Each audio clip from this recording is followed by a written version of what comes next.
Reading now from the Gospel of Jesus Christ according to John. Before his death, Jesus issues his new and final commandment. After Judas had left, Jesus said, "Now the Son of Man's glory is revealed. Now God's glory is revealed through him.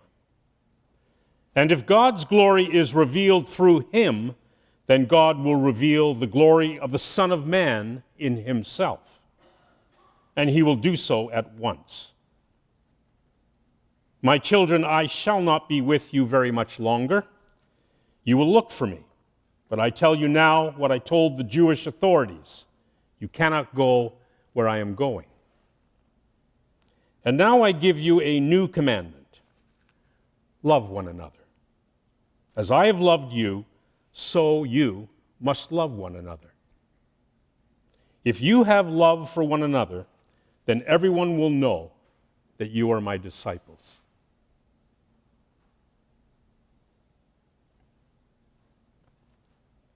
A woman once wrote, "Suddenly she was here, and I was no longer pregnant. I was a mother. I never believed in miracles before."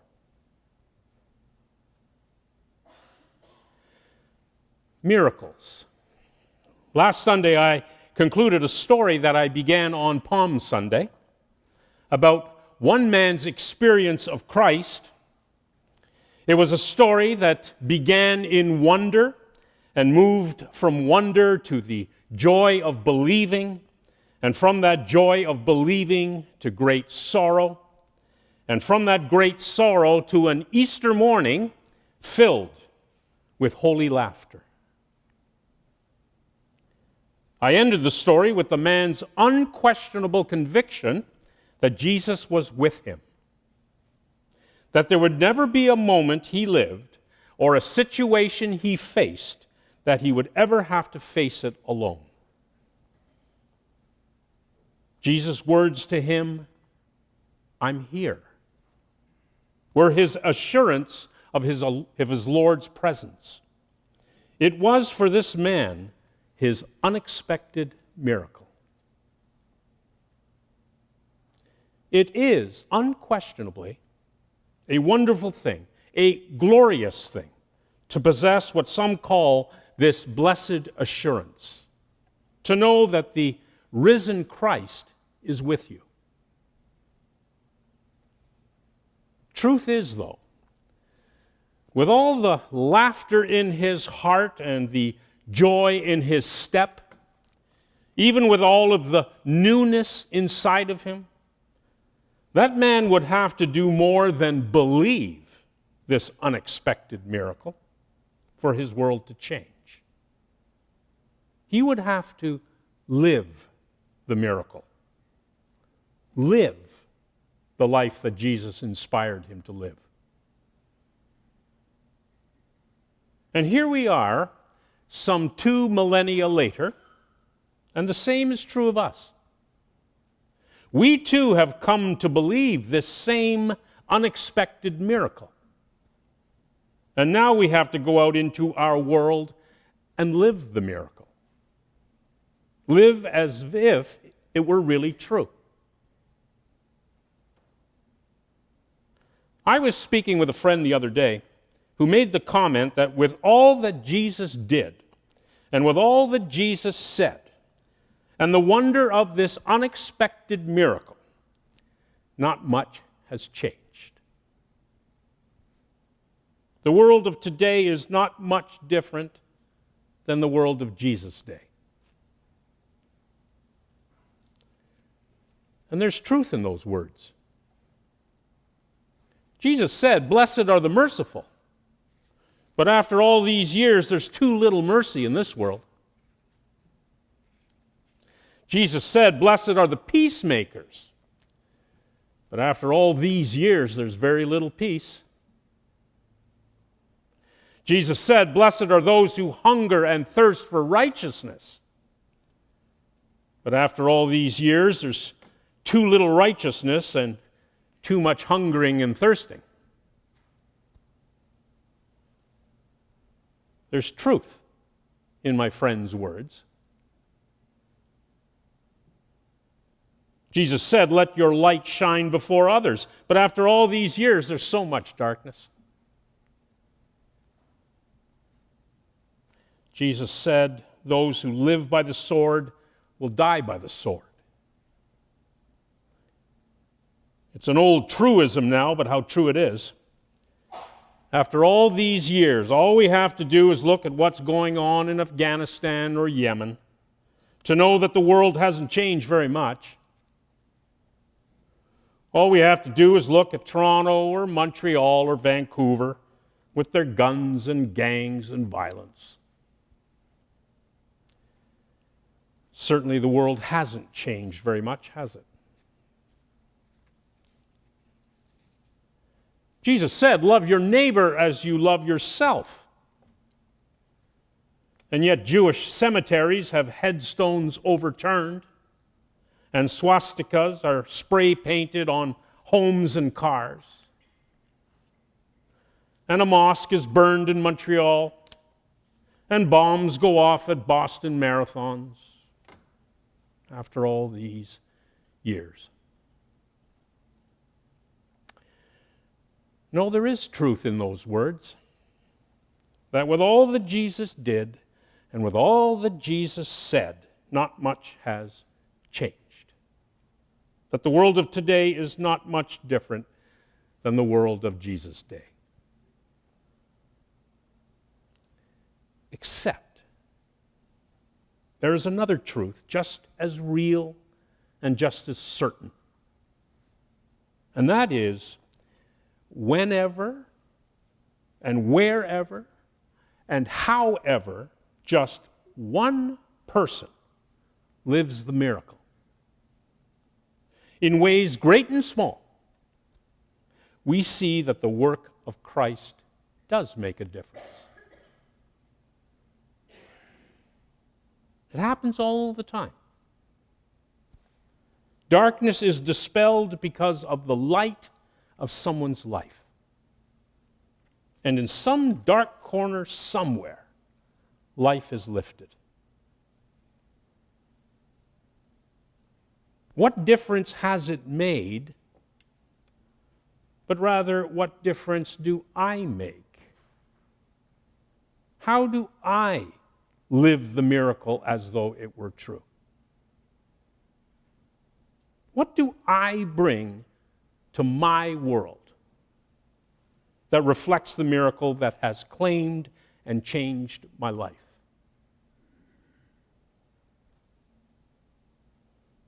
You're going to think that I'm sounding like a broken record, or that the melody I'm about to sing is a tired old refrain. Still, I want to remind you of the essential teaching of Jesus and the Apostle Paul's understanding as well. It is the only thing that truly has a chance to change the world around us. Jesus said, "A new command I give you. Love one another.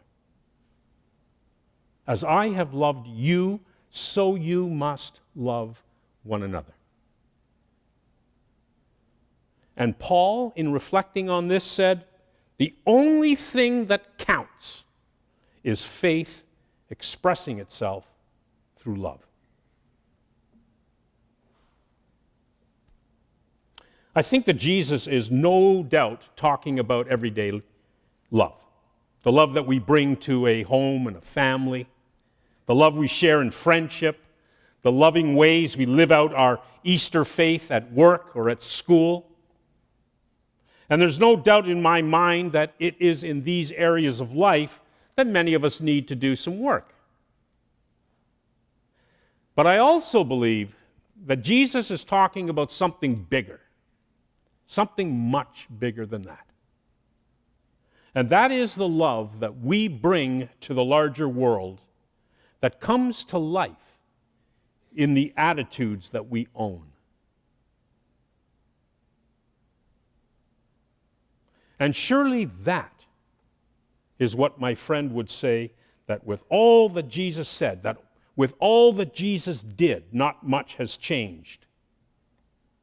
That the world of today is not much different than the world of Jesus' day. So what do we do about that, other than to throw up our hands in the air and ask, what's the point? I think the first thing is to recognize that no matter who we are, we're all in the same boat. We're all in the same boat.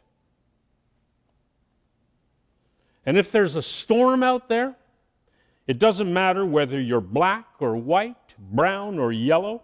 It doesn't matter whether you're an evangelical Christian or a progressive one. It doesn't matter whether you're Protestant or Catholic, Christian or Muslim, Jewish or Sikh or Hindu or none of the above.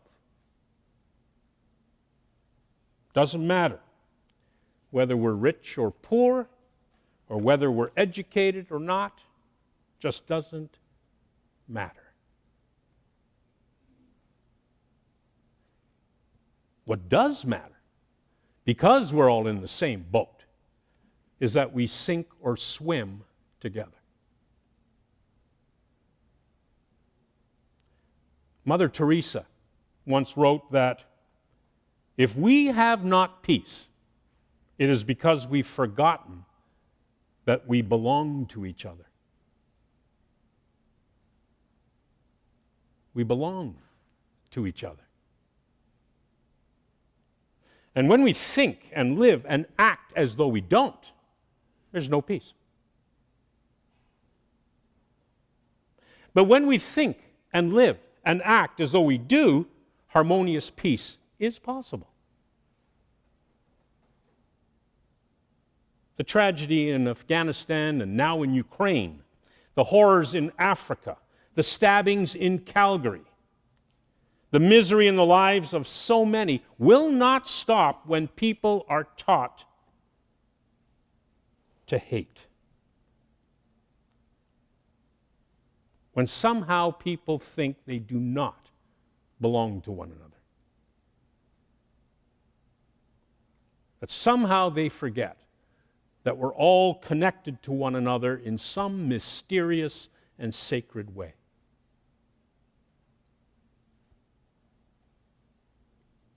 In a lovely book called Mother Teresa, in my own words, this dear and great woman of the faith tells a story about one of her experiences living in Calcutta, India. One night, a man came to our house, she wrote, to tell me that a Hindu family, a family of 8 children, had not eaten anything for days. They had nothing to eat. I took enough rice for a meal, and I went to their house.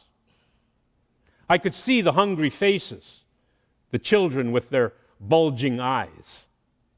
The sight could not have been more dramatic. The mother took the rice from my hands, divided it in half, and went out. When she came back a little later, I asked her, "Where did you go? What did you do?" She answered, "They are also hungry." They were the people next door. A Muslim family with the same number of children to feed and who did not have any food either. That mother was aware of the situation. She had the courage and the love to share her meager portion of rice with others. In spite of her circumstances, I think she felt very happy to share with her neighbors the little I had taken her. In order not to take away her happiness, I did not take her any more rice that night. I took her some the following day.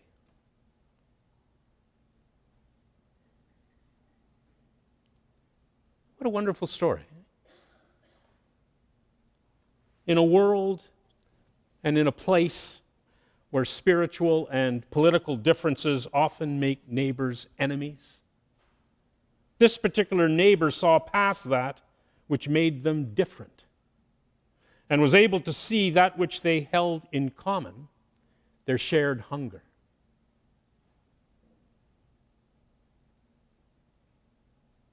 Mahatma Gandhi described such an attitude and such a way of living as a way out of hell. The playwright Eugene O'Neill wrote once that people are broken, lives need mending. The grace of God is the glue.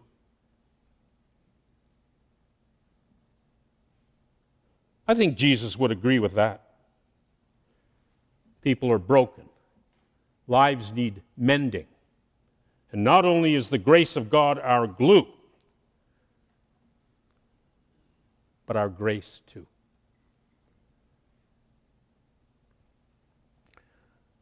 What is deeply moving about Mother Teresa's remembrance is not only the action of the Hindu mother towards the Muslim family, but Mother Teresa's actions as well.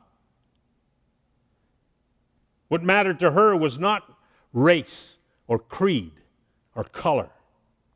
What mattered was their need. People are broken, lives need mending. Love is the glue, appearing in the form of rice. So what's the point? One family's world was changed by Mother Teresa's loving gesture.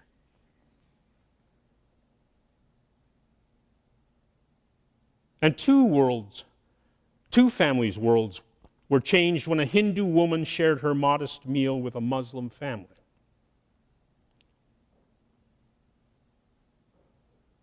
Well, here's the second thing. It's not always as easy as that, is it? It isn't always easy to change things. It isn't easy to move mountains. But perhaps a tragedy equally as great is to think or believe that what I do won't make a difference. Let me tell you that what you do does make a difference and can make a difference for someone somewhere. What you think matters. What you do matters. The great freedom fighter, Bishop Abel Muzorewa, once gave these words of advice to a group of African pastors. People are unreasonable, illogical, and self-centered. Love them anyway. Honesty and frankness make you vulnerable. Be honest and frank anyway. The biggest people with the biggest ideas can be shot down by the smallest people with the smallest ideas. Think big anyway. What you spend years building may be destroyed overnight. Build anyway. Although you give the world the best you have, you may be kicked in the teeth. Give your best anyway. Never stop doing the right, the good, the loving thing because it's difficult. An unknown author once wrote, "Every day, lean on your arms a while. Lean on your arms upon the windowsill of heaven and gaze upon the Lord. Then, with the vision in your heart, turn strong to meet the day."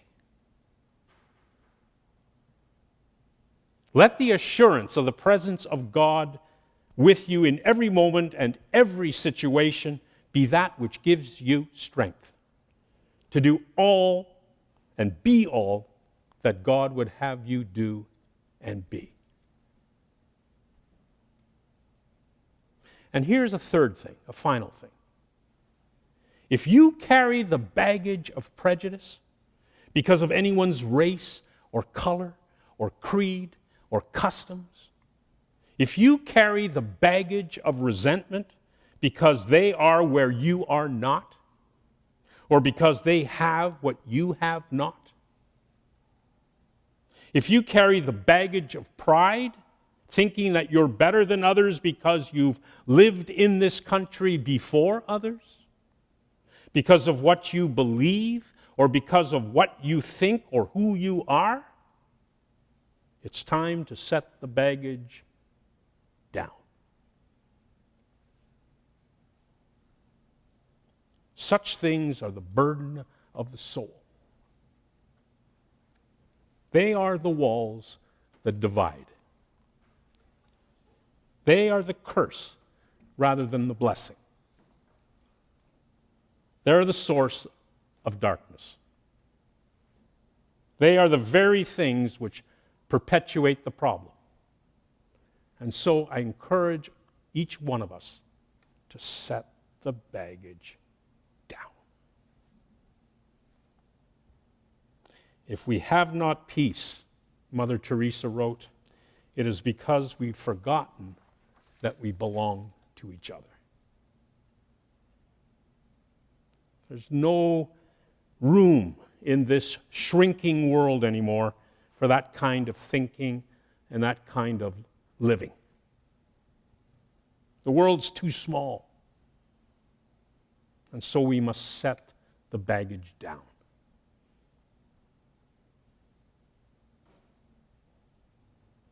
Emery Nestor tells this little story, little short one. A man was walking in the wilderness. He became lost and was unable to find his way out. Another man met him. "Sir, I am lost.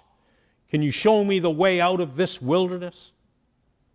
"No," said the stranger. "I cannot show you the way out of the wilderness. But maybe if I walk with you, we can find it together." We find our way out of the wilderness by walking together. By remembering that we belong to each other because we all belong to Christ, the living miracle. And walking together, why, that is living the miracle. May such a walk